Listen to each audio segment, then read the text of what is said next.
Well, Ukraine President Volodymyr Zelensky has declared imports of electricity and additional power equipment must be increased as Russia's attacks have triggered an energy crisis. The country has declared an energy emergency as thousands of homes are without heat and electricity in freezing conditions. Well, for more, joining us live is Australian Federation of Ukrainian Organisations Chair Kateryna Argyrou. Thank you so much for joining us. You just got back from Ukraine. You saw your family. Freezing conditions yet again. It's up to, their fourth year now. How is it there? Yes, the conditions are very difficult. Janie, thank you for taking an interest in this because it's certainly not getting enough coverage globally. We currently have the largest country in Europe that's facing major blackouts across major cities in the entire country. I was in the city of Odessa and I was in the city of Kiev, and the situation is so critical that there are major power cuts across the entire country, and in cities like Kiev at the time that I was there,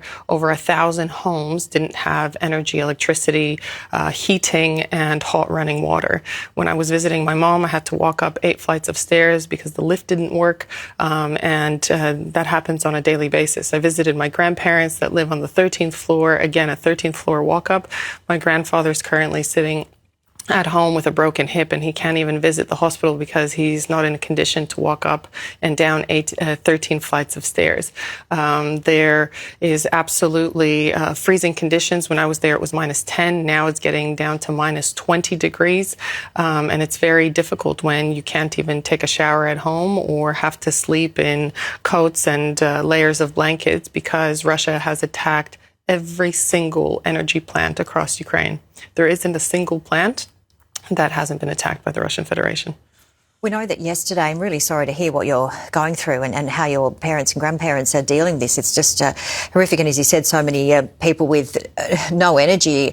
The biggest nuclear power plant there, the Zaporizhia one, which provides a lot of energy, as you well know, the International Atomic Energy Agency had gone there, didn't they, to basically have a look and survey what was going on. It's a mini ceasefire, they call it, between Russia and Ukraine to monitor it for its safety. Tell us about that.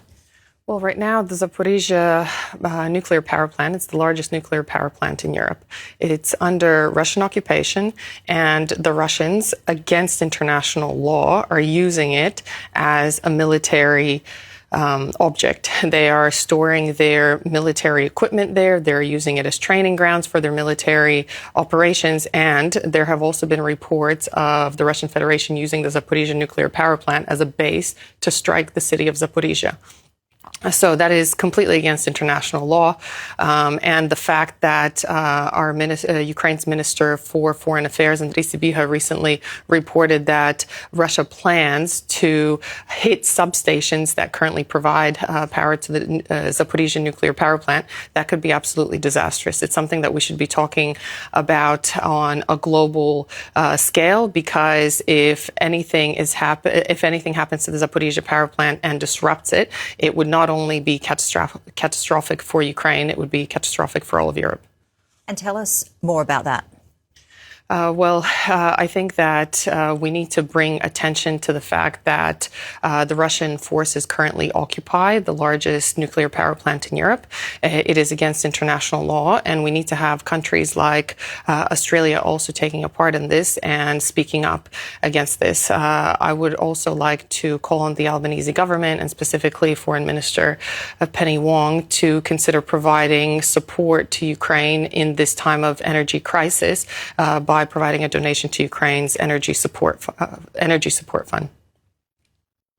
Give us an example of the enormity of what's happening in Ukraine. I've been reading that they're comparing it to the biggest situation in terms of a war since World War II. Would you agree with that? Well, Russia's full-scale invasion of Ukraine has gone on longer than the Second World War now.